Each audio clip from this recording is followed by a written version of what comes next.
Shalom, shalom. First and foremost, I want to give all praise, all honor, and all glory to Yahweh, Bahashem, Yahweh Shai, Bahashem, Rakah HaKodash.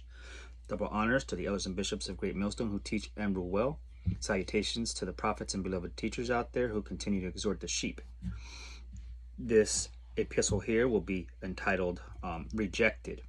Those who have received the word and continue to be stiff-necked and cast this truth behind them, they are rejected and they are marked and sealed for destruction.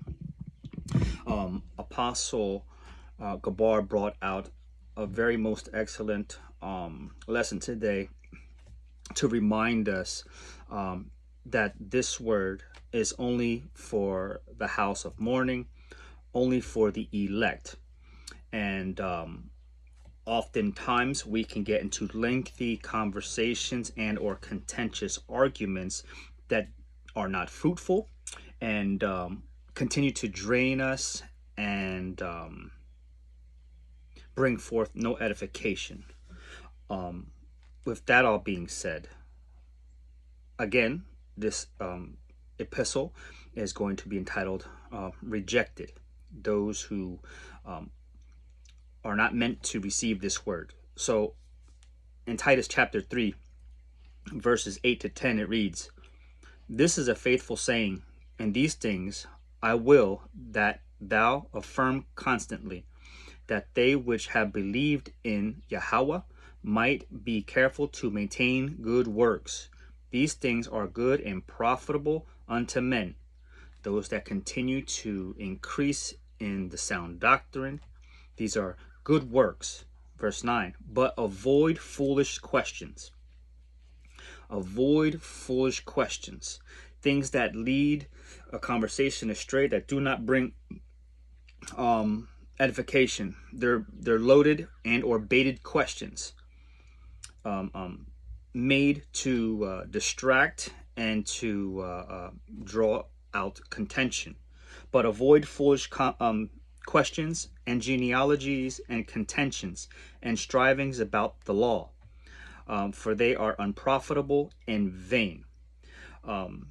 Verse 10, "A man that is a heretic after the first and second admonition reject."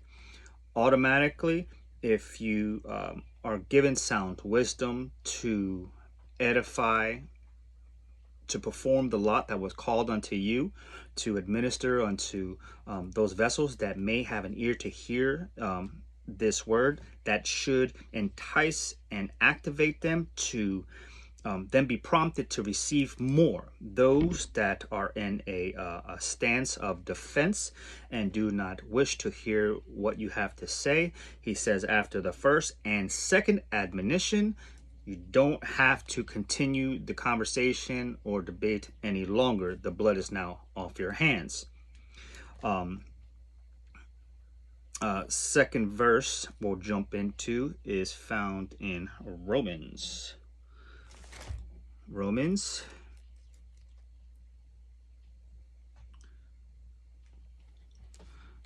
Tags everywhere. Here we are. After the first and second admonition, telling them who the covenant's for, who salvation's for, you're doing your due diligence to try to break through that barrier, but ultimately it's up to our Father Yahweh, who allows to hear and see his truth and receive it for salvation. For salvation. Those who do not receive it are rejected and are marked and fit for destruction. Romans chapter 16, verse 17. He says, "Now I beseech you, brethren, mark them which cause divisions and offenses, contrary to the doctrine." And he gives us good doctrine, good understanding. He says to mark them. So after 1 and 2 admonitions, they're rejected and you mark them, right? You mark them because they are contrary to the doctrine, which ye have learned, and avoid them. Just avoid foolish questions, avoid anything which will ultimately lead to the famine of the word, right? Because now you won't be a reprover to them. He will cause you to cleave, your tongue to cleave to the roof of your mouth. Verse 18, and they that are such serve not our Hamashiach Yahushai, but their own belly, and by good words and fair speeches deceive the hearts of the simple, right? There are those who continue to put forth deception, having a good word and preach unity and make the embodiment of this truth to come to naught. It will not bring forth life. It will not bring forth salvation, and it will not bring forth edification. And it's ultimately going to lead to their downfall and destruction and death. Right? This is what he says. Do not be contentious. Do not go on debating. This is not what we're supposed to do. We're supposed to put Hamashiach at the forefront of the ministry and to declare that acceptable day of our power, Yahweh, bringing forth his son for the assembly of the house of David, right? To bring forth that day. Next verse. Thought this was going to be a help, these little tags. Maybe they are.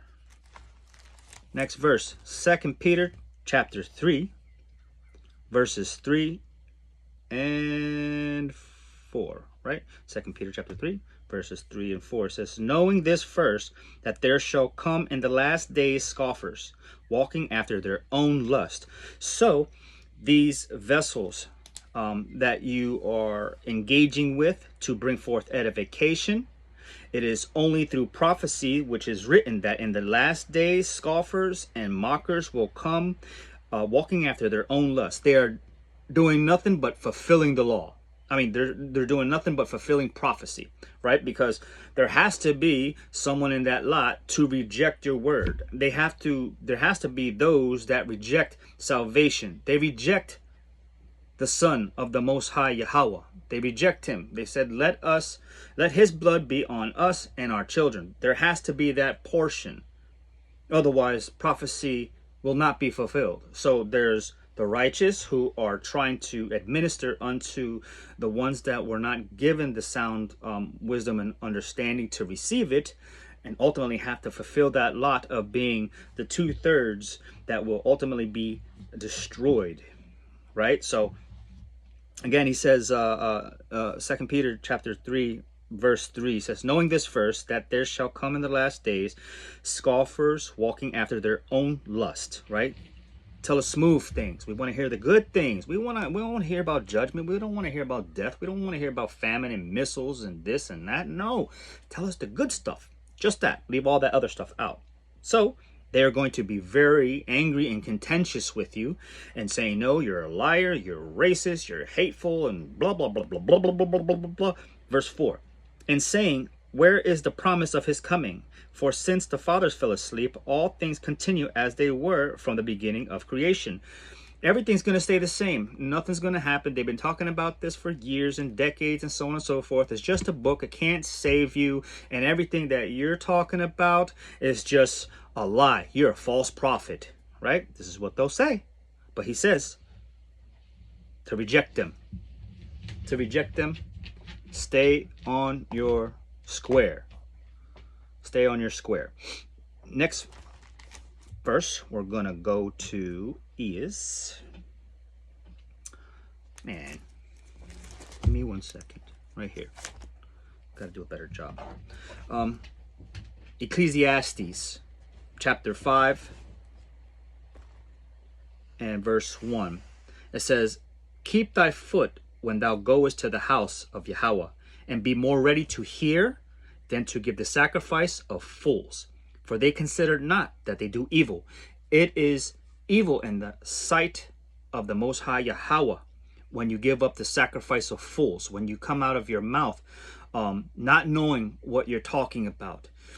You're going around and you're spewing out lies and deception contrary to the gospel in which you were taught by that entertaining and charismatic preacher up on the stage who talks a good one. You can see all the clones and the Muppets in the congregation nod in agreement, like they understand his spells. So mark them, which cause division, because they are anti-Messiah and they reject salvation. Let me see something. Be not rash with thy mouth, and let not thy heart be hasty to utter anything. We'll grab the second verse of Ecclesiastes chapter 5. Be not rash with thy mouth, and let not thine heart be too hasty to utter anything before Yahweh. For Yahweh is in heaven, and thou upon earth. Therefore, let thy words be few. So, understand what you are talking about, so that it can be well received, right? There may be those who carry a tone that is not acceptable. Not saying that that's wrong, but use better bait as fishermen. You can't address every spirit the same way. You have to know intelligibly, using wisdom and discernment, on what could be the most acceptable bait to catch this fish that may be an elect, because depending on how you deliver it, you can scatter the sheep as well, because now you are delivering the word in the flesh and not the spirit, which can not be so acceptable in the eyes of our power Yahweh, right? So just use discernment, but nonetheless mark them, because they are and will be rejected, because they are vessels of dishonor. It was given unto an elect man, priest, hopeful elect of the Most High Yahweh, to expound and deliver his wisdom, his salvation, and extend it unto you. And then you ultimately, on the other side of that message, if you reject it, you ultimately reject salvation, and you done it at your own expense. You cannot blame it on anyone else but yourself, because everything is recorded. Everything is delivered unto the Most High Yahweh through his angels. So be mindful of who you entertain, right? Second Corinthians chapter 13 and verse 8. For we can do nothing against the truth, but for the truth. So again, there has to be a fulfillment of scoffers and mockers that ultimately reject the truth, which will mark them for destruction, right? They are rejected. So good is set up against evil, righteous against the unrighteous, and that's just how this whole story will play out, according to what the prophets have proclaimed aforetime, through Yahweh Shai, by Yahweh. We will grab 1 Corinthians, line upon line, precept upon precept, to gain wisdom, to open up the context of what we're doing. Is why we go through the different chapters, to build the context, to bring forth understanding, because in the mouth of two or more witnesses a word is established, and through proper context is how you get your understanding. So 1 Corinthians 2 and verse 10, it says, but Yahweh hath revealed them unto us by his Spirit, for the Spirit, the Ruach, searches all things, yea, the deep things of Yahweh. The majority of what is written in the scriptures is parabolic, and only through receiving the Spirit of Hamashiach Yahweh Shai are you able to see and understand in a peculiar way, which is not made visible unto those who can read this language the same way. It is written to the spirit man. It's written to the spirit man. And if you do not have that spirit, you do not house the Ruach.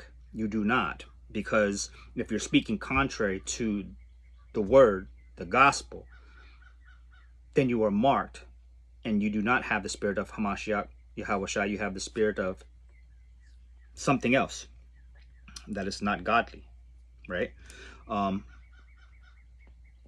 Let's see what John says. I have John written down too. Let's see what John says. So this is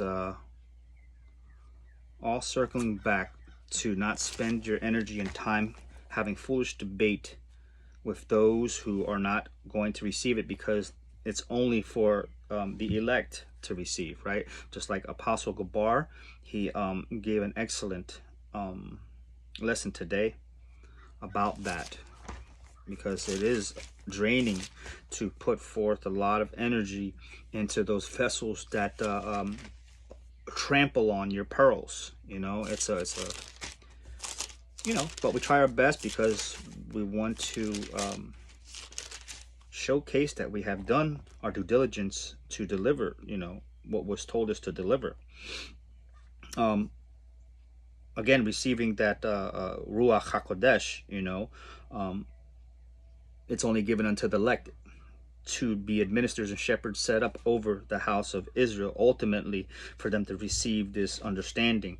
John 14:26 says, "But the Comforter, which is the Ruach HaKodesh, whom the Father will send in my name, he shall teach you all things, and bring all things to your remembrance, whatsoever I have said unto you." Again, those who receive Hamashiach Yahushai and his word, the intercessor that goes before us, predestined to receive this word, to be ministers and shepherds set up over the house of Israel. The word is, the Spirit will teach us all things. And unto those that reject the word and just draw contentious and debates and foolish questions, you are to mark them and reject them. He says, do not go back and forth, because then you're ultimately going to be led into that carnal state and feeling offended for the word. And he says just to boom, drop a couple good seeds, and he will give the increase if it was meant for them to increase. If not, just keep on going. We don't have time to sit down and draw out a lesson just to go back and forth with you, to plead with you to accept what we're saying. No thanks. No thanks. With that all being said, I pray this lesson was edifying to whoever may be on that side to receive it. Till the next time, Shalom.